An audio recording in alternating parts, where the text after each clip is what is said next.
ಕಾಂಗ್ರೆಸ್ ನೇತೃತ್ವದ ಐಎನ್ಡಿಎ ಕೂಟದಲ್ಲಿ ಪ್ರಧಾನಿ ಅಭ್ಯರ್ಥಿಯ ಹೆಸರು ಅಂತ ಬಂದಾಗ ಎಐಸಿಸಿ ಅಧ್ಯಕ್ಷ ಮಲ್ಲಿಕಾರ್ಜುನ ಖರ್ಗೆ ಅವರ ಹೆಸರು ಪ್ರಸ್ತಾಪ ಆಯಿತು.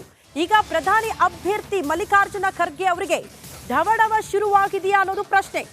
ಸ್ಪರ್ಧೆ ಬೇಕಾ ಬೇಡವಾ ಅನ್ನೋ ಗೊಂದಲದಲ್ಲಿ ಮಲ್ಲಿಕಾರ್ಜುನ ಖರ್ಗೆ ಅವರು. ಸ್ಪರ್ಧೆ ಮಾಡಿದ್ರೆ ಒಂದೇ ಕ್ಷೇತ್ರಕ್ಕೆ ಸೀಮಿತವಾಗುವ ಆತಂಕ ಮಲ್ಲಿಕಾರ್ಜುನ ಖರ್ಗೆ ಅವರನ್ನ ಕಾಡ್ತಿದೆಯಂತೆ. ಜೊತೆಗೆ ಬಿಜೆಪಿ ಕೂಡ ಭಾರೀ ರಣತಂತ್ರ ರೂಪಿಸಬಹುದು ಅನ್ನುವಂತ ಆತಂಕ. ಪ್ರಧಾನಿ ಅಭ್ಯರ್ಥಿ ಅಂತ ಬಿಜೆಪಿ ಟಾರ್ಗೆಟ್ ಕೂಡ ಮಾಡಬಹುದು.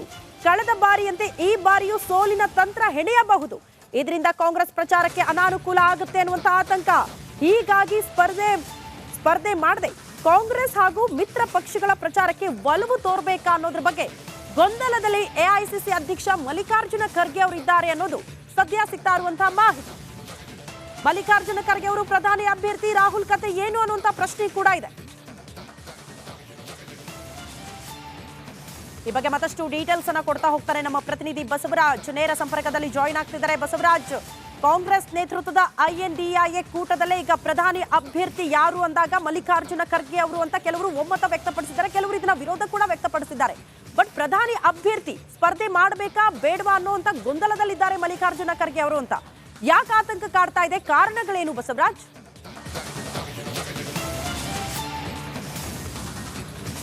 ಖಂಡಿತವಾಗಿ ಶ್ರುತಿ, ಮಲ್ಲಿಕಾರ್ಜುನ್ ಖರ್ಗೆ ಅವರು ಎಐಸಿಸಿ ಅಧ್ಯಕ್ಷರಾದ ಬಳಿಕ ಕಾಂಗ್ರೆಸ್ ಪಕ್ಷವನ್ನು ಒಂದಷ್ಟು ಕಟ್ಟುವಂಥ ಕೆಲಸವನ್ನು ಮಾಡ್ತಾ ಇದ್ದಾರೆ. ಜೊತೆಗೆ ಈ ಬಾರಿ ಲೋಕಸಭಾ ಚುನಾವಣೆಯಲ್ಲಿ ಶತಾಯಗತಾಯವಾಗಿ ವಿರೋಧ ಪಕ್ಷಗಳ ಒಂದು ಇಂಡಿಯಾ ಒಕ್ಕೂಟ ಏನಿದೆ ಆ ಒಕ್ಕೂಟ ಅಧಿಕಾರಕ್ಕೆ ಬರಬೇಕು ಅನ್ನುವಂಥ ನಿಟ್ಟಿನಲ್ಲಿ ಸಾಕಷ್ಟು ಪ್ರಯತ್ನಗಳು ನಡೀತಾ ಇದ್ದಾವೆ.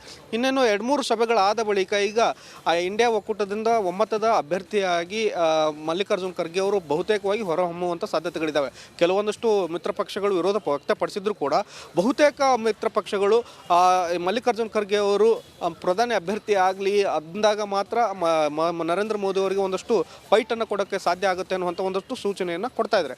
ಅದರ ಜೊತೆಗೆ ಮಲ್ಲಿಕಾರ್ಜುನ್ ಖರ್ಗೆ ಅವರಿಗೆ ಒಂದಷ್ಟು ಆತಂಕಗಳು ಕಾಡ್ತಾ ಇದ್ದಾವೆ. ಈ ಬಾರಿ ಸ್ಪರ್ಧೆ ಮಾಡಬೇಕಾ ಬೇಡವಾ ಅನ್ನುವಂಥದ್ದು. ಯಾಕಂದರೆ ಸ್ಪರ್ಧೆ ಮಾಡಿದರೆ ಲೋಕಸಭಾ ಕ್ಷೇತ್ರದಲ್ಲಿ ಮಾತ್ರ ಉಳಿದುಕೊಳ್ಬೇಕಾಗತ್ತೆ ಮತ್ತು ಪ್ರಚಾರವನ್ನು ಮಾಡಬೇಕಾಗತ್ತೆ. ಇಡೀ ದೇಶಾದ್ಯಂತ ಸುತ್ತಿ ಪಕ್ಷವನ್ನು ಕಟ್ಟೋದಾಗಲಿ ಪಕ್ಷದ ಪರ ಪ್ರಚಾರ ಮಾಡೋದಾಗಲಿ ಯಾವುದು ಕೂಡ ಆಗಲ್ಲ. ಮತ್ತು ಈ ಹಿಂದೆ 2019 ಚುನಾವಣೆಯಲ್ಲಿ ಬಿಜೆಪಿ ಮಲ್ಲಿಕಾರ್ಜುನ್ ಖರ್ಗೆ ಅವರನ್ನ ಸೋಲಿಸೋಕೆ ಸಾಕಷ್ಟು ರಣತಂತ್ರವನ್ನು ಹೆಣೆದಿತ್ತು.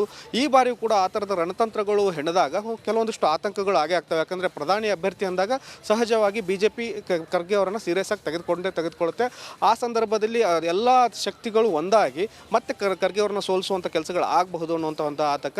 ಈಗಾಗಲೇ ಅವರು ರಾಜ್ಯಸಭಾ ಮೆಂಬರ್ ಇದ್ದಾರೆ. ಹಾಗಾಗಿ ಅವರು ಪ್ರಧಾನಿ ಅಭ್ಯರ್ಥಿ ಆದರೆ ಅವ್ರಿಗೇನು ಪ್ರಧಾನಿ ಆಗೋಕ್ಕೆ ಯಾವುದೇ ಅಡ್ಡಿ ಆಗಲ್ಲ. ಹಾಗಾಗಿ ಪಕ್ಷವನ್ನು ಸಂಘಟನೆ ಮಾಡೋದು ಮತ್ತು ಪಕ್ಷವನ್ನು ಕಟ್ಟೋದು ದೇಶಾದ್ಯಂತ ಪ್ರಚಾರ ಮಾಡೋದಕ್ಕೆ ಮಾತ್ರ ಸೂಕ್ತ ಅನ್ನುವಂಥದ್ದು ಒಂದಷ್ಟು ಅಭಿಪ್ರಾಯಗಳು ಮಲ್ಲಿಕಾರ್ಜುನ್ ಖರ್ಗೆ ಅವರ ಆಪ್ತ ವಲಯದಿಂದ ವ್ಯಕ್ತವಾಗಿರೋ ಹಿನ್ನೆಲೆಯಲ್ಲಿ ಖರ್ಗೆ ಅವರು ಬಹುತೇಕವಾಗಿ 2024 ಲೋಕಸಭಾ ಚುನಾವಣೆಯಲ್ಲಿ ಸ್ಪರ್ಧೆ ಮಾಡುವುದು ಬಹುತೇಕ ಹಿಂಜರಿತಾ ಇದ್ದಾರೆ ಅನ್ನುವಂಥದ್ದು. ಮತ್ತು ಅವರು ಪಕ್ಷಕ್ಕೆ ಮಾತ್ರ ಸೀಮಿತವಾಗಿ ಎಲ್ಲವನ್ನು ನಿಭಾಯಿಸುವಂಥ ಕೆಲಸವನ್ನು ಮಾಡ್ತಾ ಇದ್ದಾರೆ. ಯಾಕಂದರೆ ಇಂಡಿಯಾ ಒಕ್ಕೂಟ ಅಂದಾಗ 24-25 ಮಿತ್ರ ಪಕ್ಷಗಳಿದ್ದಾವೆ. ಅವನ್ನೆಲ್ಲವನ್ನೂ ಒಟ್ಟಿಗೆ ತೆಗೆದುಕೊಂಡು ಹೋಗಬೇಕಂತ ಅನಿವಾರ್ಯತೆ ಇರೋದ್ರಿಂದ ಅವರು ಸ್ಪರ್ಧೆ ಮಾಡದೇ ಇರೋಕ್ಕೆ ಒಂದಷ್ಟು ಹಿಂದೇಟನ್ನು ಹಾಕ್ತಾ ಇದ್ದಾರೆ ಅನ್ನುವಂಥ ಮಾಹಿತಿಗಳು ಲಭ್ಯ ಆಗ್ತಾ ಇದ್ದಾವೆ. ಶ್ರುತಿ. ಓಕೆ ಬಸವರಾಜ್, ಧನ್ಯವಾದಗಳು ತಮ್ಮೆಲ್ಲ ಮಾಹಿತಿಗೆ.